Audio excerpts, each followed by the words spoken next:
On the morning of March 14, 1943, Thomas Whitmore stood in his London bakery at 4 o'clock, watching steam rise from dozens of loaves, while outside his window, the city still bore scars from the previous year's sustained aerial assaults.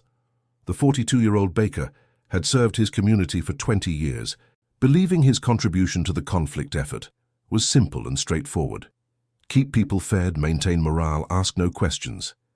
He had no idea that within 6 days, his peculiar obsession with flour inventory would dismantle the largest espionage network operating in southern England, or that intelligence officers would initially dismiss his discovery as the paranoid rambling of an overworked tradesman. Before we dive into this story, make sure to subscribe to the channel and tell me in the comments where you're watching from. It really helps support the channel. What followed was a masterclass in how ordinary observation, dismissed as foolishness by trained professionals, could achieve what months of sophisticated intelligence work had failed to accomplish. The transformation of Thomas Whitmore from neighborhood baker to unlikely spy catcher would reveal that sometimes the most powerful weapons in conflict are not found in arsenals, but in the careful attention of citizens who notice when their familiar world stops making sense. Thomas had inherited the bakery from his father in 1923, and in the 20 years since, he had developed what his wife Margaret called his peculiar habits. Chief among these was his meticulous tracking of flour consumption. Every morning, he recorded exactly how many pounds of flour he used, cross-referenced against the number of loaves produced, the temperature of his ovens, even the humidity in the air. His ledgers filled shelf after shelf in the small office behind the shop, each page covered in neat columns of figures that documented 2 decades of bread-making with scientific precision. Margaret often teased him about it. "Thomas, my love," she would say, "you are not splitting atoms, you are baking bread." But Thomas found comfort in the numbers. They made sense when the world increasingly did not. When rationing began in January 1940, he adapted his records to track the new reality. He knew exactly how many loaves he could produce from his allocated flour down to the half-loaf.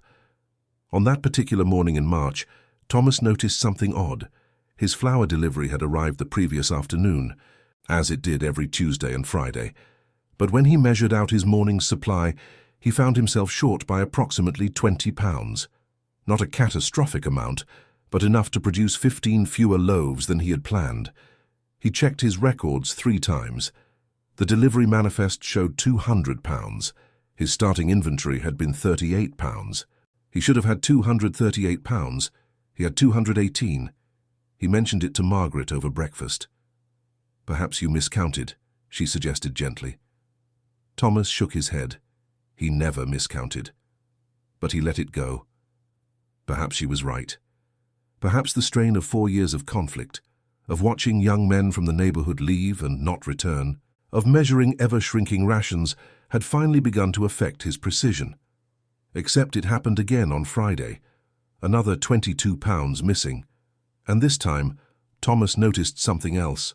The flour bag's seal had been disturbed, not broken, not obviously tampered with, but wrong somehow. The fold was not quite right. Thomas had opened thousands of flour bags. He knew how they were supposed to look. He said nothing to Margaret this time.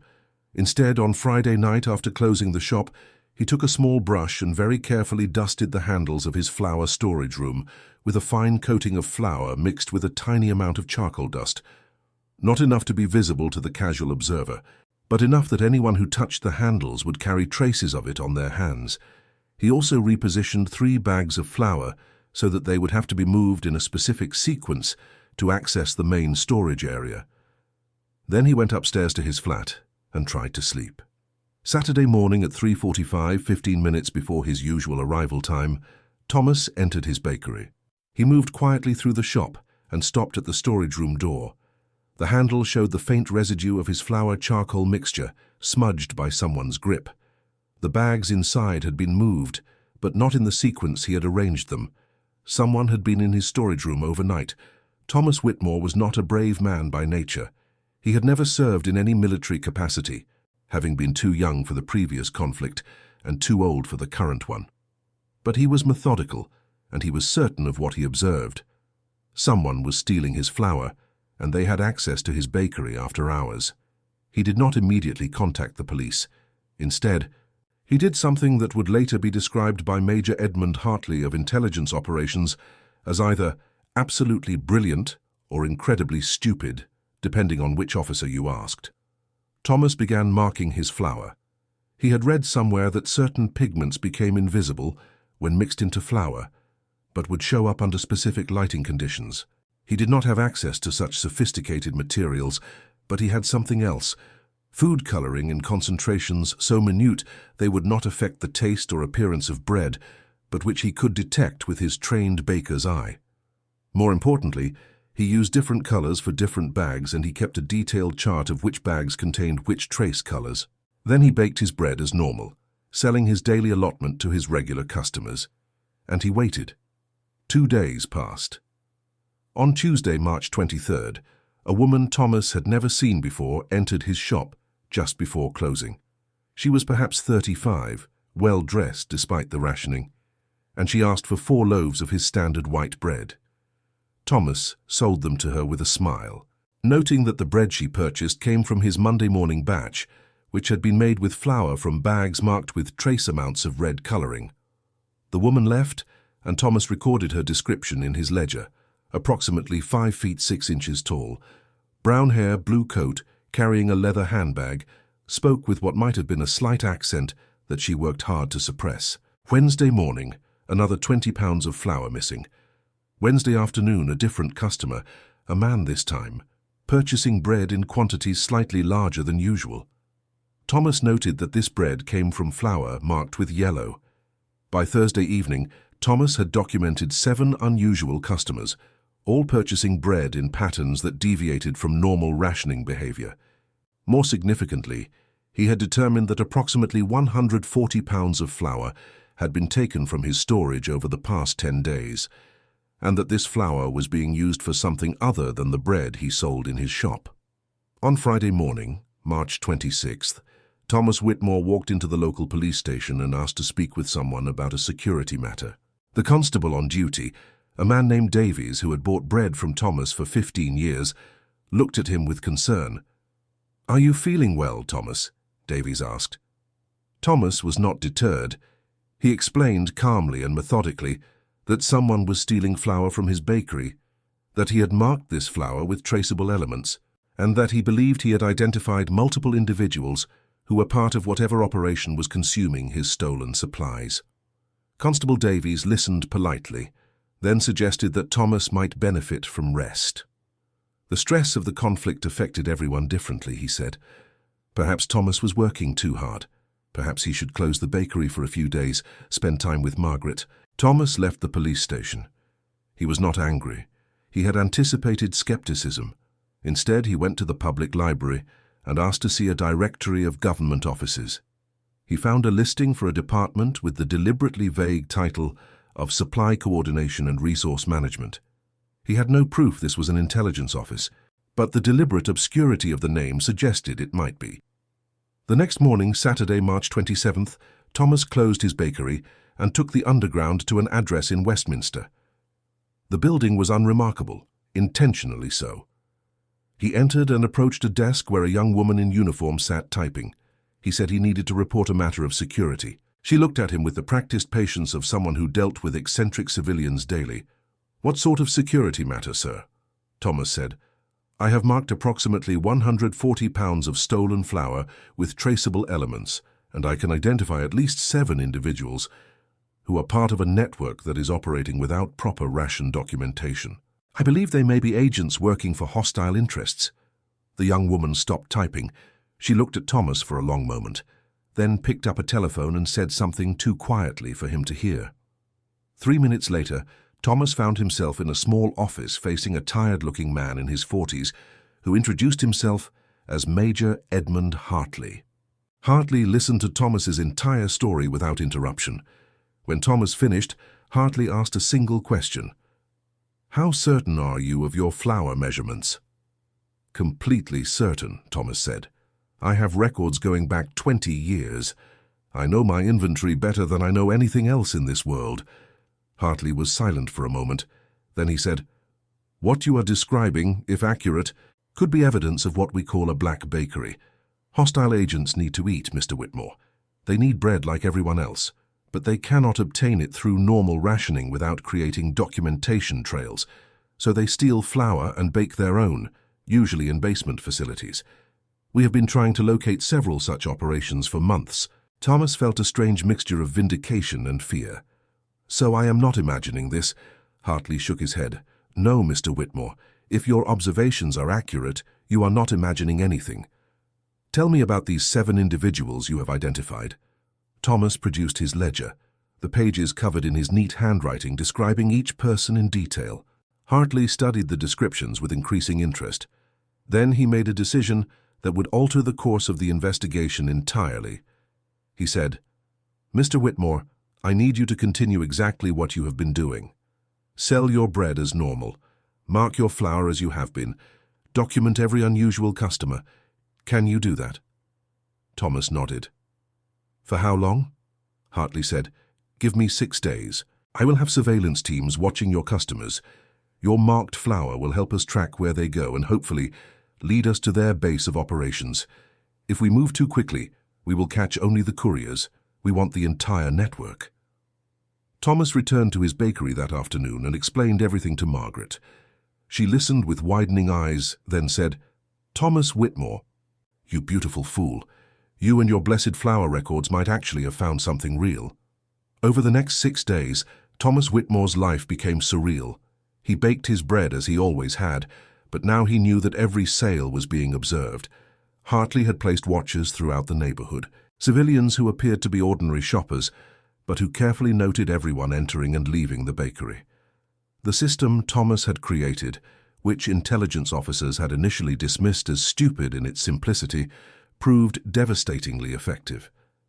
Each person who purchased bread made with marked flour could be followed. More importantly, when those individuals subsequently purchased or stole more flour from other sources, the presence of Thomas's trace colorings confirmed they were part of the network. On Tuesday, March 30th, the watchers followed a woman Thomas had identified to a basement flat in Shoreditch. On Wednesday, they identified a second location in Bethnal Green. By Thursday, April 1st, they had mapped an entire network of connected safe houses, all of them containing evidence of illicit baking operations. But the real breakthrough came on Friday morning, April 2nd, when one of the suspects made an error. A man Thomas had identified as customer 4 attempted to purchase additional flour from a supplier in Camden, using forged ration documents. When inspectors analyzed residue on his clothing, they found traces of not just Thomas's marked flour, but evidence that he had been present in multiple baking locations. Under questioning, facing overwhelming evidence, he began to provide information. What emerged was staggering. The network was not just feeding a handful of agents. It was supporting a sophisticated intelligence operation involving 47 individuals working across London and the surrounding counties. Some were gathering information about manufacturing facilities, others were monitoring troop movements. A few were involved in technical work that Hartley declined to describe to Thomas even months later. On Saturday, April 3rd, 1943, exactly 6 days after Thomas had first contacted Major Hartley, coordinated operations across southern England resulted in the apprehension of the entire network. Not a single agent escaped. The operation was so swift and comprehensive that even internal security assessments later struggled to explain how one baker's observations had achieved what extensive intelligence efforts had not. Thomas learned these details gradually over the following weeks. Hartley visited him at the bakery several times, always in civilian clothes, always careful not to draw attention. In their conversations, Hartley explained how Thomas's method, which experienced intelligence officers had initially labeled stupid because it seemed too simple, had succeeded precisely because of its simplicity. Traditional intelligence work, Hartley explained, involves complex surveillance, document analysis, and the correlation of multiple sources of information. It is sophisticated and necessary, but it also creates patterns that trained agents learn to recognize and evade. What you did, Mr. Whitmore, was operate outside that entire framework. You applied the logic of your trade, your understanding of flour and baking, in a way that none of our trained officers would have conceived. The agents we were tracking had extensive training in evading surveillance. They had none in evading bakers. Thomas asked what would happen to the people he had helped identify. Hartley's expression became carefully neutral. "They will be dealt with according to regulations and the laws of warfare," he said. "That is all I can tell you." The full scope of what Thomas had uncovered only became clear months later, when Hartley returned to the bakery one final time. He carried a letter, official and formal, thanking Thomas Whitmore for his service to his country. The letter could never be made public, Hartley explained, because acknowledging the operation would compromise ongoing security efforts. But the intelligence services wanted Thomas to know that the network he had helped dismantle had been responsible for transmitting information that had directly endangered multiple military operations. By exposing this network, Thomas had likely saved a significant number of lives. Thomas read the letter twice, then handed it to Margaret. She held it with trembling hands, tears forming in her eyes. "All those years I teased you about your record-keeping," she said. "All those ledgers I called unnecessary. Thomas, you were preparing for this your entire life without knowing it." Thomas never spoke publicly about his role in the operation. The story was classified for decades, and by the time it was partially declassified in the 1980s, Thomas had passed away, having returned to his bakery and his careful records, serving his neighborhood until his retirement in 1961. But within intelligence circles, the case became legendary. Training programs began incorporating lessons about the value of civilian observations and the dangers of dismissing information sources based on their unconventional nature. The operation was sometimes referred to as the Flower Protocol, though officially it had no name at all. Major Edmund Hartley, in his retirement memoirs published in 1973, devoted an entire chapter to the case, though he carefully omitted identifying details. He wrote, "In my 30 years of intelligence work, I encountered countless sophisticated operations, brilliant technical innovations, and acts of remarkable courage. But I never witnessed anything quite like watching a baker, armed with nothing more than his knowledge of flour and his refusal to accept that something in his world had become wrong, systematically dismantle an enemy network that had eluded our best efforts for months. It taught me that intelligence is not merely about training and technology. It is about recognizing that expertise takes many forms, and that sometimes the most valuable asset is not the professional spy, but the citizen who knows their small corner of the world so well that they can detect when it has been infiltrated." The 47 agents who were apprehended represented one of the largest single intelligence network disruptions in Britain during the entire conflict. Analysis of the information they had been gathering revealed that they were part of a coordinated effort to understand British manufacturing capacity, particularly regarding a new technology that would later prove crucial in the conflict's final years. Had this information been successfully transmitted, it could have altered strategic decisions with significant consequences. None of this would have been discovered without Thomas Whitmore's obsessive record-keeping, his refusal to dismiss his own observations, and his willingness to pursue his suspicions despite initial ridicule. The method that officers had initially called stupid proved to be anything but. It was elegant in its simplicity, devastatingly effective in its application, and impossible for trained agents to detect because it operated according to logic they had never been taught to anticipate. Margaret Whitmore lived until 1992, long enough to see some details of her husband's contribution finally acknowledged in historical records. In an interview with a local newspaper shortly before her death, she was asked what Thomas had thought about his unexpected role in the conflict. She smiled and said, "He told me once that he had spent his whole life believing his purpose was to feed his community, to provide bread each morning so that people could face whatever challenges the day brought. He said he never imagined that this simple purpose might serve a larger one. But he also said that perhaps that is how most important things happen, people doing their work with attention and care, and sometimes, if they are fortunate, their small contributions become part of something greater than themselves." The bakery itself continued operating under new ownership until 2008, when it was finally closed and converted into a coffee shop.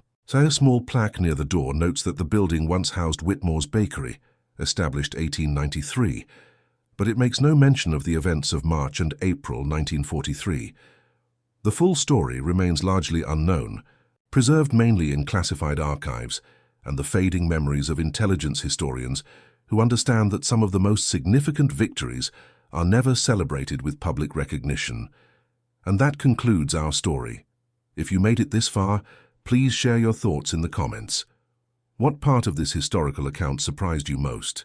Don't forget to subscribe for more untold stories from World War II, and check out the video on screen for another incredible tale from history. Until next time.